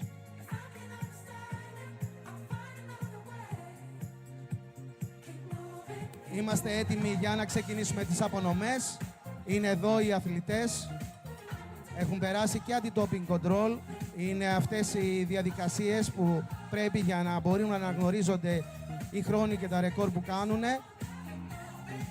Και ο λόγος στην Κρέτα Λιμπεροπούλου για να ξεκινήσουμε με τον πρώτο αθλητή με τη φανέλα του stage winner, του νικητή του ετάπ σήμερα, Σπερχιάδα, Χαλκίδα. Λοιπόν, και αν είμαστε όλοι έτοιμοι, να δούμε ποιος ήταν ο μεγάλος νικητής του σημερινού τέταρτου ετάπ, ο stage winner. Να παρακαλέσουμε τον κύριο Φάνη Σπανό, τον Περιφερειάρχη Στερεάς Ελλάδας, να έρθει κοντά μας για να κάνουμε, κύριε Σπανέ, Καλώς ήρθατε στο stage μας εδώ για να κάνουμε την απονομή στο μεγάλο νικητή. So, stage winner for the 4th stage of the Tour Hellas 2024 is Mr. James Dylan Hicks from St. Piran of Great Britain. Από τη Μεγάλη Βρετανία λοιπόν και την ομάδα St. Piran, ο Dylan Hicks είναι ο μεγάλος νικητής αυτού του stage. Stage νούμερο 4 and Dylan Hicks is the stage winner. Θα πάρει το μετάλλιό του από τον Περιφερειάρχη Στερεάς Ελλάδας Φάνη Σπανό. Happens in this young man's career. This is going to be a huge memory for him. He'll have this one to have and hold. First life, his first UCI victory, first victory at any level of international competition. Absolutely massive moment for the 20-year-old. And he's soaking it all up, and it seems normal to him. Maybe it will be coming. A relatively normal occurrence, but never like the first time. That's a big trophy. The rider had the power, the strength, and the courage, the timing, good fortune, and everything that was required to put together a beautiful stage finish. The entire team soaking it up as well. What this will mean for the morale of that relatively small British outfit. It's been on its weight over the last couple of years. One of the leading outfits on the British national scene, of course, and an emerging force in UCI continental level racing. He gets a lucky bag as well. Wonder what's in that museum. 116 αθλητές με 120 ξεκινήσαμε. 120 σπουδαίοι αθλητές από 20 χώρες όλου του κόσμου. 106 συνεχίζουν. He doesn't leave too soon, does he?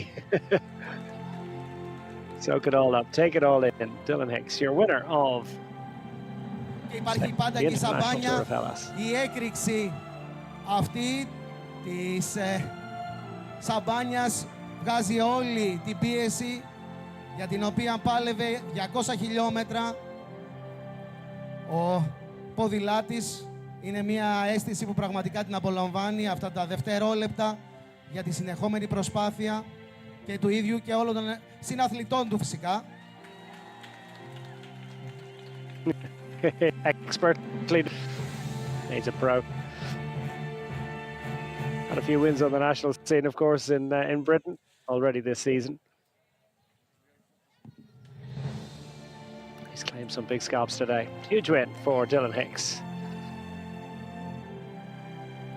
Να ευχαριστήσουμε τον Φάνη Σπανό, τον Περιφερειάρχη της Στερεάς Ελλάδας. Μια πραγματικά εντυπωσιακή ημέρα και αγωνιστικά, αλλά και εδώ με τον τερματισμό. Πιστός, όχι απλά υποστηρικτής, αγαπάτε πολύ αυτή τη διοργάνωση. Για ακόμα μια φορά στηρίζετε ως Περιφέρεια Στερεάς Ελλάδας το ΔΕΗ, Διεθνή Ποδηλατικό Γύρο Ελλάδας. Ευχαριστώ πάρα πολύ. Καλησπέρα σε όλους. Θερμά συγχαρητήρια στους πρωταθλητές μας, αλλά και σε όλους τους εκατοντάδες αθλητές που συμμετείχαν. Στηρίζουμε στην Περιφέρεια Στερεάς Ελλάδας τις μεγάλες αθλητικές διοργανώσεις. Τις διεκδικούμε, τις αγκαλιάζουμε, τις στηρίζουμε και τις φέρουμε σε επιτυχία. Πολλά συγχαρητήρια στον Υπουργό, στον κύριο Βρούτσι, που στήριξε αυτή τη διοργάνωση για όλη τη χώρα, αλλά και που εδώ πέρα σε όλη τη Στερεά διέτρεξε ο Διεθνής Ποδηλατικός Γύρος τα εδάφη μας, τα βουνά, τους κάμπους και καταλήγει εδώ σήμερα στη Χαλκίδα, στην όμορφη πόλη μας. Είμαστε έτοιμοι για του χρόνου, είμαστε έτοιμοι για κάθε μεγάλη διοργάνωση, μαζί με τους δήμους μας, μαζί με τους εθελοντές, μαζί με όλους όσοι αγαπούν και αγκαλιάζουν τον αθλητισμό. Συγχαρητήρια σε όλους, σας περιμένουμε και του χρόνου. Ευχαριστούμε πάρα πολύ το Περιφερειάρχη Στερεάς Ελλάδας, Φάνη Σπανό, για ακόμα μια χρονιά, για ακόμα μια διοργάνωση. Φέρε και εκείνος από την πλευρά του την ενέργειά του και πάμε, Γκρέτα, στην επόμενη. Πάμε λοιπόν να βραβεύσουμε τον καλύτερο, νεαρότερο, γρηγορότερο αθλητή. Αυτή είναι η κατηγορία Youngest Athlete. Αυτός ο αθλητής λοιπόν πρέπει να είναι κάτω των 23 ετών και να έχει πετύχει την καλύτερη επίδοση στο σημερινό τέταρτο ετάπ. Θα παρακαλέσω την κυρία Κωνσταντίνα Καραμπατσόλη, τη βουλευτή Ευβίας, να έρθει κοντά μας για να κάνουμε μαζί την απονομή, μαζί με τον κύριο Πάνο Κοντογιώργο, τον αντιδήμαρχο Μακρακόμης. Ο κύριος Κοντογιώργος είναι εδώ κοντά μας, ο αντιδήμαρχός μας, να κάνουμε... Είναι δρομέας, φαίνεται. Ξεκάθαρα. Κύριε Κοντογιώργο, ελάτε κοντά μας λοιπόν να δούμε ποιος είναι ο ταχύτερος νεότερος αθλητής που θα κερδίσει την φανέλα του youngest athlete, όπως λέμε. Και παρακαλώ, I kindly ask Mr. Thomas Bridal to come forward, the winner of the youngest athlete on the terrain classification. Θα παρακαλέσω την κυρία Καραμπατσόλη να Young rider jersey on the shoulders once more of Thomas Bridal. No change in that classification. Solid performance, as he said himself. Legs a little bit heavy in the first hour of racing. I think that was the same for a lot of riders.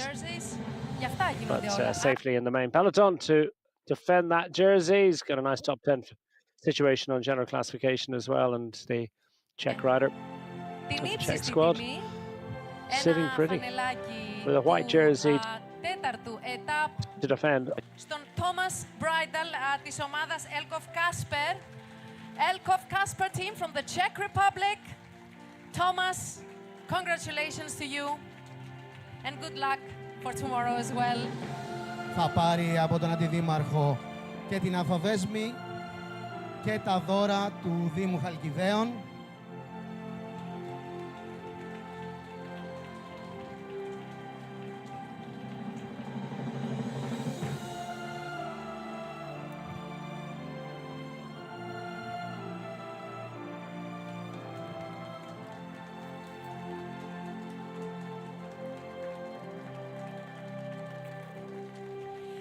He is young, he is fast, and he's furious. Congratulations, Thomas. And a goodie bag for Thank you so Tomas much for Bridal. joining us this year. Η κυρία Hope to see Καραπατσιόλη, you many more years. η βουλευτής Ευβοίας, μια υπέροχη εικόνα, ο αθλητισμός ενώνει, συνδέει, η συνεργασία δημιουργεί πραγματικά επιτυχίες. Βέβαια, ο αθλητισμός συνδέει, δημιουργεί την ευγενή άμυλα, είμαστε όλοι δίπλα στους αθλητές, στους διοργανωτές. Δεν μπορούσε η Χαλκίδα, δεν μπορούσε η Εύβοια να απέχει από ένα τέτοιο γεγονός. Είναι χαρά και τιμή μας που φιλοξενούμε λίγο πριν τον τελικό τους αθλητές μας. Ελπίζουμε και σε άλλες παρόμοιες διοργανώσεις. Εμείς θα είμαστε εδώ να στηρίζουμε όχι μόνο από την Εύβοια, από κάθε γωνιά της Εύβοιας, κάθε αθλητική δραστηριότητα. Καλή επιτυχία και στην συνέχεια. Μπράβο σε όλους όσους συμμετείχαν, μπράβο και στους νικητές. Να είστε καλά και του χρόνου με υγεία. Ευχαριστούμε πάρα πολύ την κυρία Καραπατσιόλη. Ο Δήμος Μακρακόμης το ζήσαμε το πρωί στην εκκίνηση. Η Σπερχιάδα πραγματικά αγκάλιασε πολύ, ήταν τρομερή εικόνα. Τρέχετε γενικά, Αντιδήμαρχε. Το είδαμε και νωρίτερα. Μετά τη Χαλκίδα πήγαμε στην Καρδίτσα, πήγαμε στη Σπερχιάδα, ήρθαμε στη Χαλκίδα πάλι. Είναι αυτό που λέει ο αθλητισμός, ενώνει όλη την Ελλάδα. Τόσα χιλιόμετρα και όμως μας είναι ελάχιστα λεπτά. Ευχαριστούμε πάρα πολύ τους διοργανωτές, ευχαριστούμε τον Υπουργό, ευχαριστούμε τον κύριο Περιφερειάρχη, όλους εσάς που αγκαλιάσατε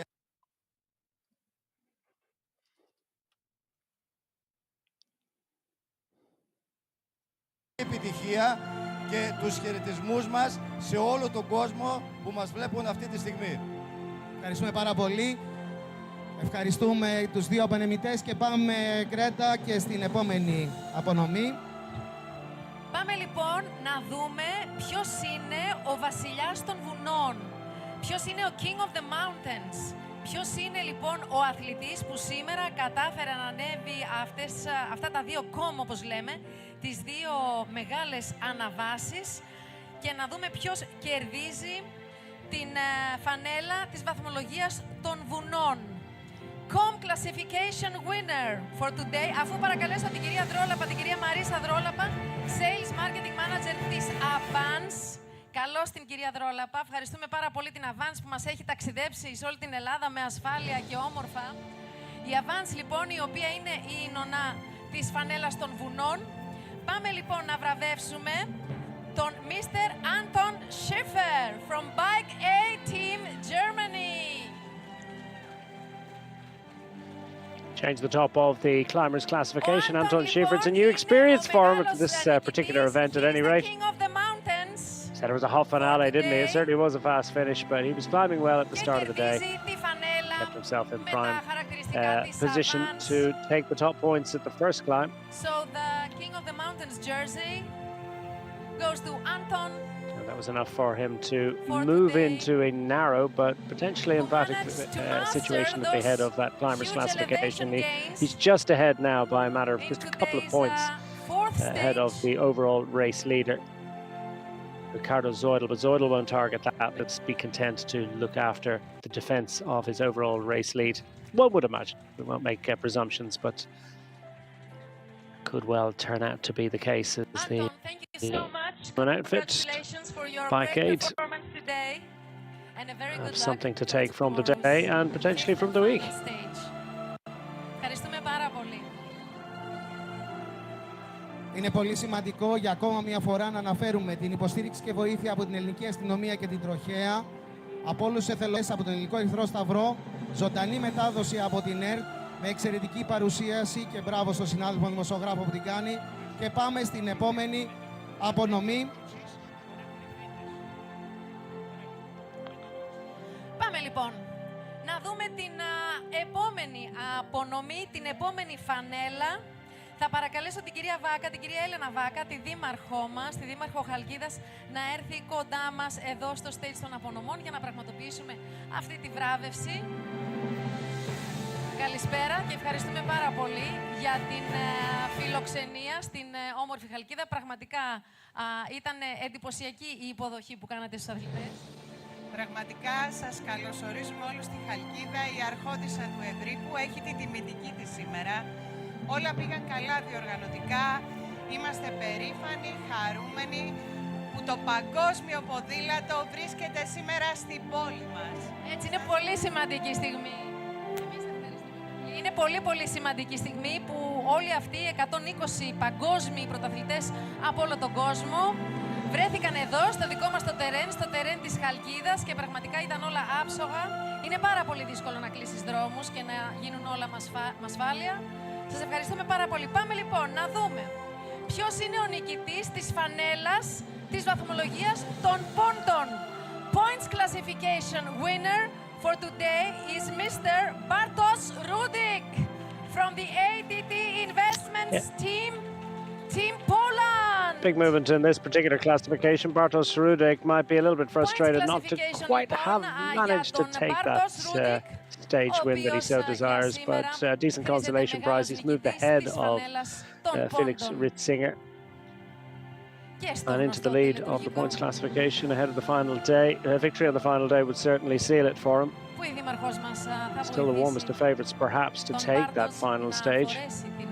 Decent sprinting performances so far this week from Rudik. He's won one punt sprint, albeit for fourth place on the day, second in another. Also had sixth place on day one in the big bunch kick. Rudik's a big unit, doesn't much like the climbing, as he's already told us today. We'll have much of that to deal with tomorrow. Και η Δήμαρχος δίνει τα δώρα από το Δήμο Χαλκιδαίων για να πάρει μαζί του ο ποδηλάτης στον τόπο του να έχει αναμνήσεις.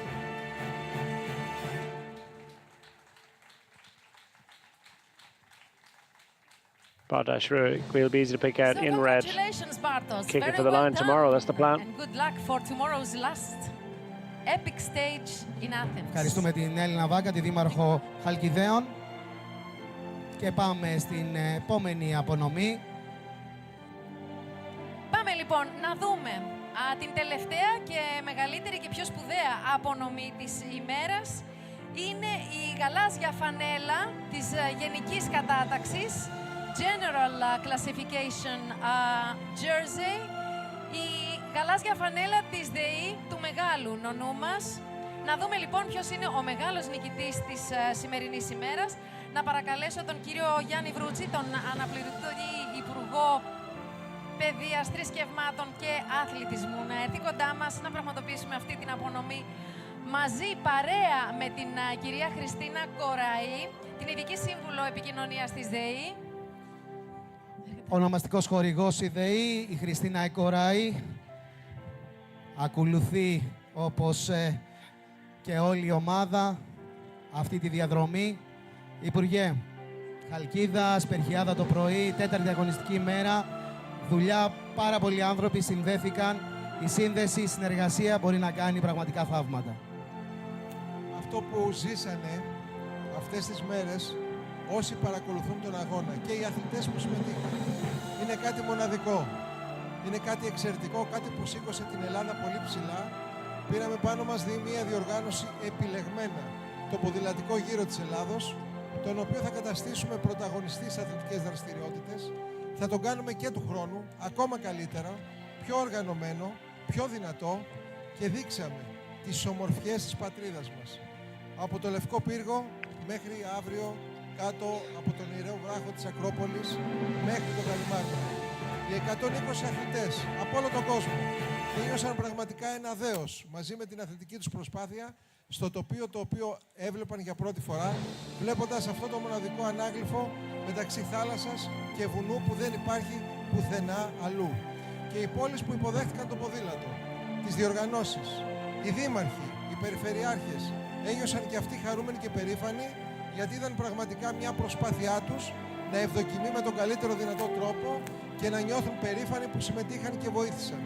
Και ταυτόχρονα, εδώ τώρα στη Στερεά Ελλάδα, η δήμαρχός μας με την προσπάθειά της, ο περιφερειάρχης μας της Στερεάς Ελλάδος με τη δική του συμβολή και προσπάθεια, συνέβαλαν και βλέπουμε αυτό το πολύ ωραίο θέαμα.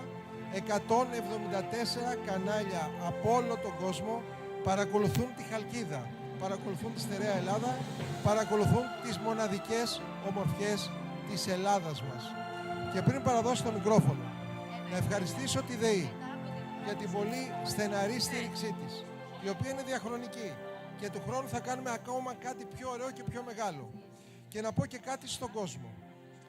Κάτι το οποίο θέλω να το ακούσετε με προσοχή, θα το πω και αύριο τελευταία φορά στον αγώνα, το λέω σήμερα, πρέπει να είμαστε όλοι πολύ περήφανες και πολύ περήφανοι.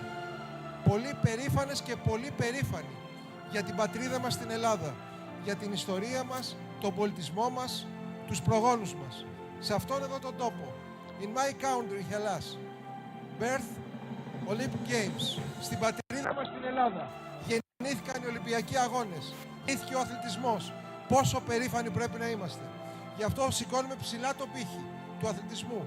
Το καταστούμε πρωταγωνιστή. Σήμερα ζούμε το μεγαλείο της πανέμορφης Χαλκίδας και αύριο στην Αθήνα ολοκληρώνει το κύκλος μιας μοναδικής ιστορίας. Συγχαρητήρια σε όλους.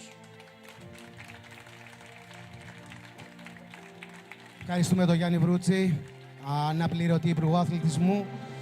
Γκρέτα, πάμε στον νικητή. Πάμε λοιπόν στον μεγάλο νικητή που εδώ πρέπει να σημειώσουμε ένα πολύ σημαντικό για την ατζέντα αυτού του μεγάλου αθλητή.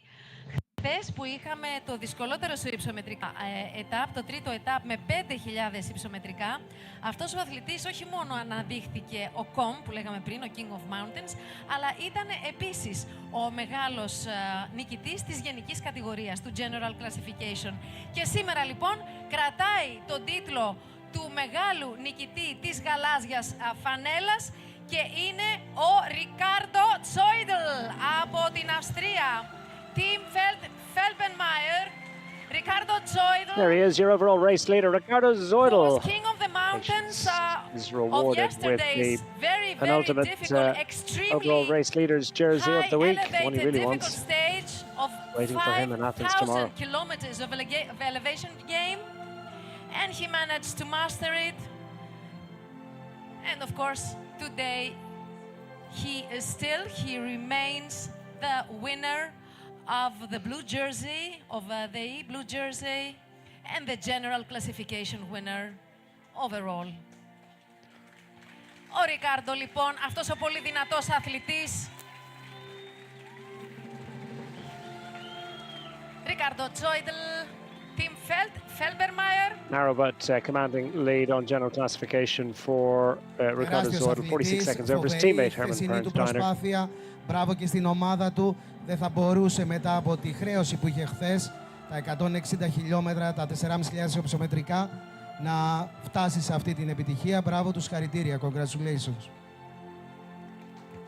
Ευχαριστούμε πολύ. Congratulations, Ricardo. And good luck for tomorrow's last stage. Να μείνει ο Υπουργός, η Χριστίνα Κοραή, να ανέβουν οι υπόλοιποι απονεμητές για μια αναμνηστική φωτογραφία, I think that's all παρακαλώ. our jerseys presented at this point. Να θυμίσουμε ότι ο Δήμος Καλκιδαίων δίνει αναμνηστικά δώρα σε όλους τους συμμετέχοντες ποδηλάτες και στους 120. Completed, but we're going to look forward now to the fifth and final stage. 132 kilometers of racing to complete the 20th edition of the International Tour of Hellas. We're going to leave you with some images from another terrific day of racing. Absolutely massive day for St. Barrett in the early break, and then came up with the glory at the end of it all. Acropolis to the Panathinaikos Stadium awaits tomorrow for the riders. Will it be another bunch kick? I think Dylan Hicks and friends wouldn't mind that at all. See how it's going to work out. From all of us involved in the broadcast here at Tour of Hellas, thanks very much for watching. My name is Nick McWigley. We'll be back tomorrow. Please join us then. But for now, it's goodbye.